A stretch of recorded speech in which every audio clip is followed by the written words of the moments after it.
नमस्कार. एस्कॉपच्या आपला भारत या उपक्रमामध्ये आज आपण दिल्ली या केंद्रशासित प्रदेशाबद्दल बोलणार आहोत. दिल्लीला फार मोठा ऐतिहासिक वारसा लाभलेला आहे. महाभारत काळापासून ते अगदी 18व्या-19व्या शतकाअखेरपर्यंतच्या नोंदी उपलब्ध आहेत.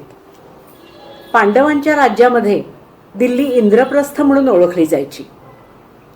13व्या-14व्या शतकामध्ये अनेक मुघल विरासती होऊन गेल्या.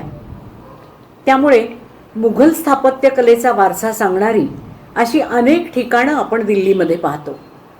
लाल किल्ला, जामा मस्जिद, कुतुब मिनार आणि ही सगळी जुनी दिल्ली म्हणून ओळखली जाते. ब्रिटिश राजवट आल्यानंतर एडविन लुटेन्स या ब्रिटिश स्थापत्यकारानं आधुनिक पद्धतीने दिल्लीचा विस्तार केला. ती म्हणजे आजची नवी दिल्ली, भारतीय प्रजासत्ताकाची राजधानी. दिल्लीचे भौगोलिक स्थान अद्वितीय आहे. उत्तर, पश्चिम, दक्षिणेला हरियाणाचा भाग आहे. पूर्वेकडे उत्तर प्रदेश आहे. यमुना नदी तर दिल्लीची जीवनरेखा आहे. दिल्लीचं हवामान अतिशय विषम आहे. उन्हाळाही कडक आणि हिवाळाही कडक. उन्हाळ्यातले गरम वारे म्हणजे लू अतिशय प्राणघातक आणि हिवाळ्यातील अतिथंड वारे तितकेच त्रासदायक. दिल्लीला शैक्षणिक क्षेत्र म्हणून अगदी अव्वल स्थान आहे. अखिल भारतीय आयुर्विज्ञान संस्था, IIT, JNU, इंदिरा गांधी राष्ट्रीय शिक्षण संस्था, जामिया मिलिया विद्यापीठ अशा अनेक शिक्षण संस्था दिल्लीमध्ये आहेत. पर्यटकांसाठी तर दिल्ली फार मोठं आकर्षण आहे. Lal Killa, Akshardham, lotus temple, India gate, Rajghat, Rashtrapati Bhavan, किती म्हणून सांगू. भारतीय पुरातत्व संरक्षण संस्थेनं 1200 स्थळं ही ऐतिहासिक वारसा स्थळं म्हणून घोषित केलेली आहेत. दिल्लीच्या बाजारपेठेचे तरुणाईला अगदी अप्रूप चांदणी चौक ही 3 शतकांपूर्वींची महाकाय बाजारपेठ. दिल्लीतील जरदोजी आणि मीनाकारी ह्या कला विशेष प्रसिद्ध आहेत. व्यापारीदृष्ट्या दिल्ली विकसित झाली कारण सोयीची दळणवळण व्यवस्था. मेट्रो सेवा ही पर्यावरण यंत्रणेचा मोठा महत्त्वाचा दुवा. इंदिरा गांधी एअरपोर्ट तर सगळ्या आशियात व्यस्त विमानतळ. त्यामुळे ऑटो एक्सपो, प्रिंटेक्स एक्झिबिशन हे जगातल्या व्यावसायिकांना मोठं आकर्षण आहे. तसंच दिल्लीत भरणारा पुस्तक मेळावा जगातील नंबर 2चा पुस्तक मेळावा म्हणून ओळखला जातो. दिल्ली शहर हे संग्रहालयांचं आगर आहे. नेहरू संग्रहालय, तारामंडल, अब्दुल कलाम मेमोरियल, संगीत नाटक अकादमी अशी अनेक. आणि आता तर भारत दर्शन पार्क पण ओपन झालं असेल. या पार्कमध्ये ऐतिहासिक, सांस्कृतिक अशा 21 प्रतिकृती तयार केल्या आहेत आणि या सर्व प्रतिकृती स्क्रॅप आयर्नपासून बनवलेल्या आहेत. आणि दुसरं पार्क म्हणजे वेस्ट टू वंडर पार्क. इथे सुद्धा जगातल्या 7 आश्चर्यांच्या प्रतिकृती प्रदर्शित केलेल्या आहेत. आता सध्याची दिल्ली बघू. 2014मध्ये दिल्ली डेव्हलपमेंट अथॉरिटीने जो सेंट्रल व्हिस्टा मास्टर प्लॅन केला आहे त्याच्या अंमलबजावणीनंतर दिल्लीचं जगातील स्थान खूपच उंचवणार आहे. एकूण काय तर आपली दिल्ली हे अनेक जाती धर्मांचं, अनेकविध कलांचं, वेगवेगळ्या संस्कृतींचं अनोखं मिश्रण आहे. सर्वसमावेशक असं आधुनिक शहर आहे.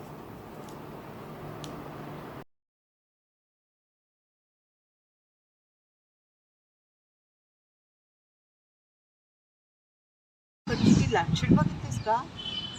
बहुतेक ती पॉंडिचेरीचीच वाटते बघ. हो अगं, तिची मुलगी मध्ये गेली होती की नाही पॉंडिचेरीला, तेव्हा तिने नक्की आणली असेल.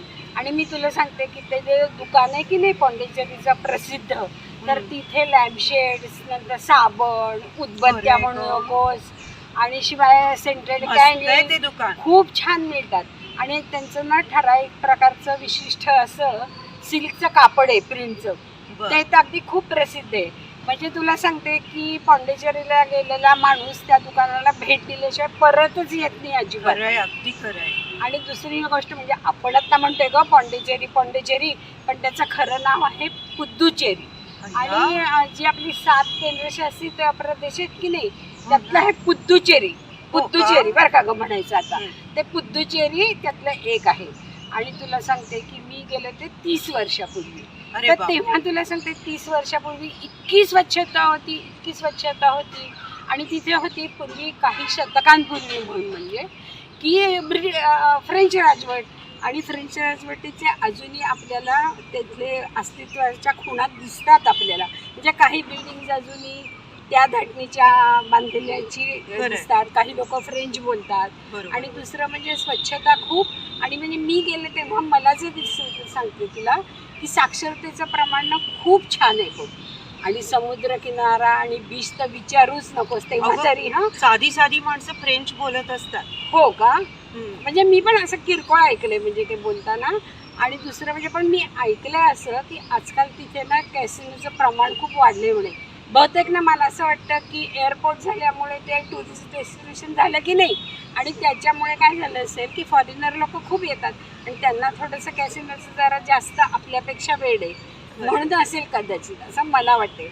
मी सगळी ही बडबड करतीये अगं, पण तुला main मेन अट्रॅक्शन सांगितलंच नाही मी तुला. आश्रमाचा ग. हा, मग आता तू बोल काय पाहिजे. आश्रम, मी तर अगदी भारावून गेले बघ.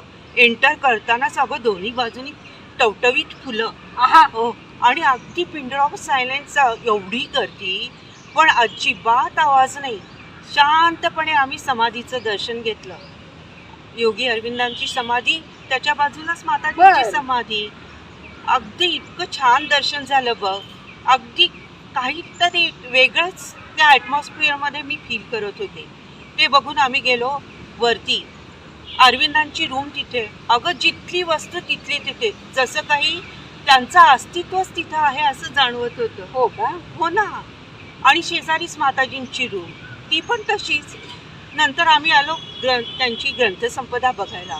अगं, केवढं भव्य ग्रंथसंपदा आहे त्यांची. आता ना त्यांची ती सिंथेसिस ऑफ योगा, सावित्री, सगळी पुस्तकं अगं पुस्तकं. आपल्या पण लँग्वेजमध्ये पण प्रसिद्ध झाली हो आहेत. हो, त्यामुळे आता आपल्याला पण वाचायला मिळतील ग.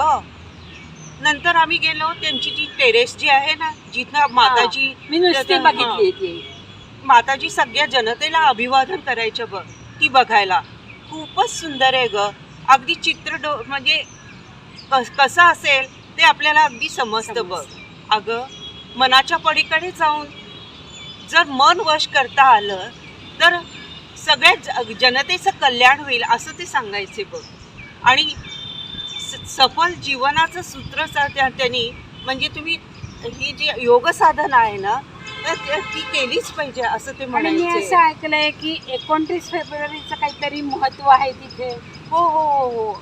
अगं, त्याच्यासाठीच तर मी गेले होते. 29 फेब्रुवारीला 1956 मध्ये माताजींच्या प्रेझेन्समध्ये एक प्रकाशाचा झोत आकाशाकडनं आला जमिनीकडे, आणि सगळ्यांनी तो बघितला.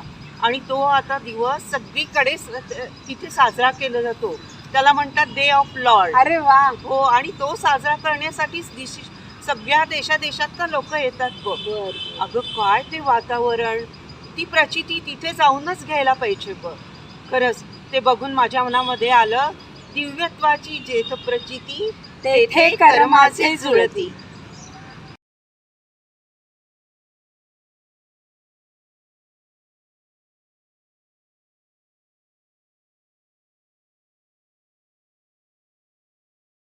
जयोस्तुते जयोस्तुते श्रीमन्मङ्गले शिवास्पदे शुभदे स्वतन्त्रते भगवति त्वामहं यशोयुतां वन्दे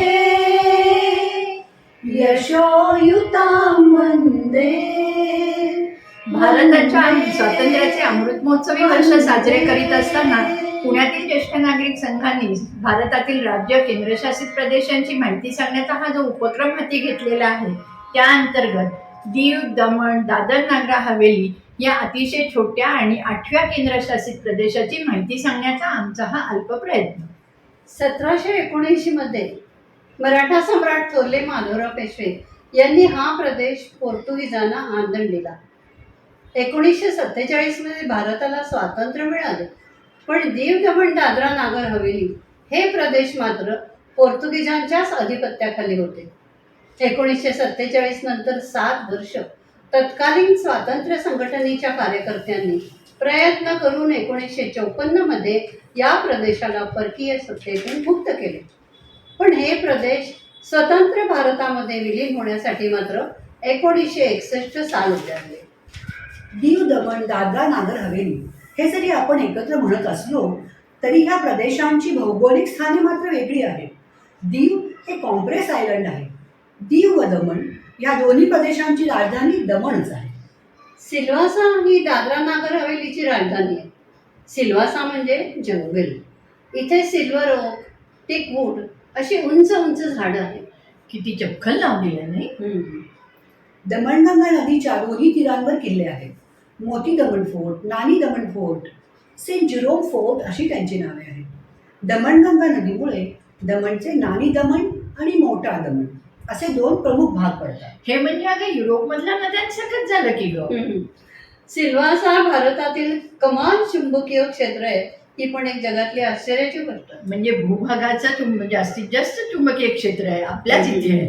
दीवमध्ये एकही नदी नाही तरी शेती व्यवसाय केला जातो. पण दादरा नागर हवेलीत जरी बऱ्याच नद्या असल्यानं तरी तिथली मृदा म्हणजे माती ओलावा धरून ठेवत नाही. त्यामुळे तिथे ज्वारी, नाचणी, कडधान्य, डाळी हीच पिकं होतात. बर, म्हणजे हा प्रदेश सुद्धा अति लहान असला तरी तिथे शेती व्यवसाय चालूच आहे. पण त्याचबरोबर तिथे अनेक प्रेक्षणीय स्थळं सुद्धा आहेत बरं का, जी पर्यटकांना आजही आकर्षित करतात. दमणचा जॅम्पोर बीच, मोती दमण जेट्टी गार्डन ती प्रेक्षणीय आहेतच. शिवाय येथील प्रसिद्ध basilica of Bom Jesus church व तिथल्या अनेक वास्तूंवर आपल्याला पोर्तुगीज स्थापत्याचा प्रभाव दिसून येतो. दीवच्या पश्चिम किनाऱ्याला दीव फोर्ट आहे. हा पोर्तुगीजांनी बांधलेला आहे. मराठा साम्राज्यात शत्रूपासून बचाव करण्यासाठी लपून बसण्यासाठी या किल्ल्याचा वापर केला जायचा. तसंच बघ आता सिल्वासाच्या जवळजवळ 20 हेक्टरमध्ये पसरलेलं वासोना जंगल हे इतकं सुंदर आहे आणि तिथे प्रचंड प्रमाणावर सिंह आहेत. त्यामुळे त्याला सिंहांचं माहेरघरच म्हटलं जातं. तसंच सिल्वासाच्या जवळ 7.58 एकर जागेमध्ये पसरलेला एक बगीचा आहे. त्याच्यामध्ये एक लेक आहे आणि त्या लेकच्या मध्ये एक बेट आहे आणि जपानी पद्धतीने बांधलेल्या एका ब्रिजने हे बेट आणि बगीचा जोडलेला आहे. म्हणजे तिथे जॅपनीज लोक सुद्धा वास्तव्याला होते. तर सिल्व्हासा येथील दुधनी लेकच्या बोट राईडमधून दिसणारा सूर्यास्त वर्णनातीत असा आहे.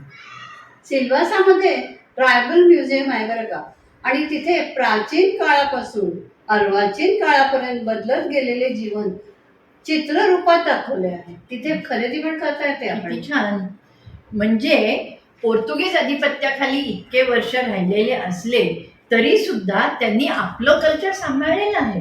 आणि त्याचबरोबर इथली लोक शिवभक्त सुद्धा आहेत, कारण आपल्याला तिथे ओम मंदिर आणि ताडकेश्वर मंदिर बघायला मिळतं.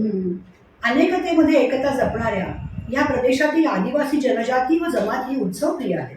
येथे नाताळ, मकर संक्रांत व पतंग उत्सव, नारळी पौर्णिमा, गणेश उत्सव, पतेती यासारखे उत्सव अतिशय मोठ्या प्रमाणात पारंपरिक पद्धतीने एकत्र येऊन साजरे केले जातात.